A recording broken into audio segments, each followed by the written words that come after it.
ঠাকুরগাঁও এলজিইডির তত্ত্বাবধানে সদর উপজেলার ভুল্লি বাজার থেকে ভাড়াবাড়ি পর্যন্ত 8.5 কিলোমিটার রাস্তা সংস্কারের কাজ পান ঠিকাদার আব্দুস সালাম। 2024 সালের 13 ফেব্রুয়ারি শুরু হওয়া কাজটি শেষ হওয়ার কথা ছিল 2025 সালের 6 আগস্ট। 6 মাস পেরিয়ে গেলেও শেষ হয়নি সংস্কার কাজ।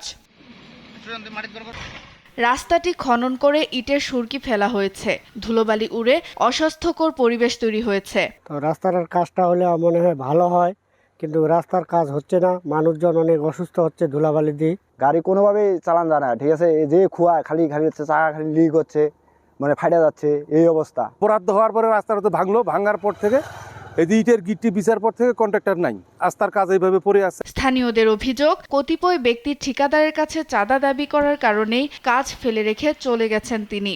এই রাস্তা বহুদিন যাবৎ কাজ বন্ধ আছে, ঠিকাদারদের কাছে চাঁদা চাইছিল বলেই ঠিকাদারগুলা কাজ রেখে চলে গেছে। 5টা ইউনিয়নের মানুষ আমরা খুব ভোগান্তিতে পড়ে গেছি এবং আমরা ওই রাস্তা দিয়ে চলাচল আমাদের খুব সমস্যা হচ্ছে। কিন্তু ভাই 6 মাস হয়ে যাচ্ছে, ওনারা কোনো কাজ করতেছে না। আমাদের সরকারি কাজ রাস্তা আমরা জনগণ যেন দুর্ভোগে না পড়ি, আমি অতি বিলম্বে এই রাস্তাটা কাজ করে সমাপ্ত ঘোষণা চাই।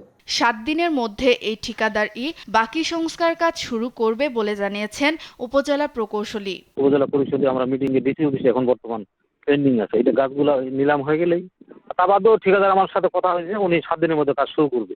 15 কোটি টাকা ব্যয়ে এই সংস্কার কাজ শেষ করার কথা। সুপ্রিয়া তৃষা, নিউজ ডেস্ক, দেশ টিভি।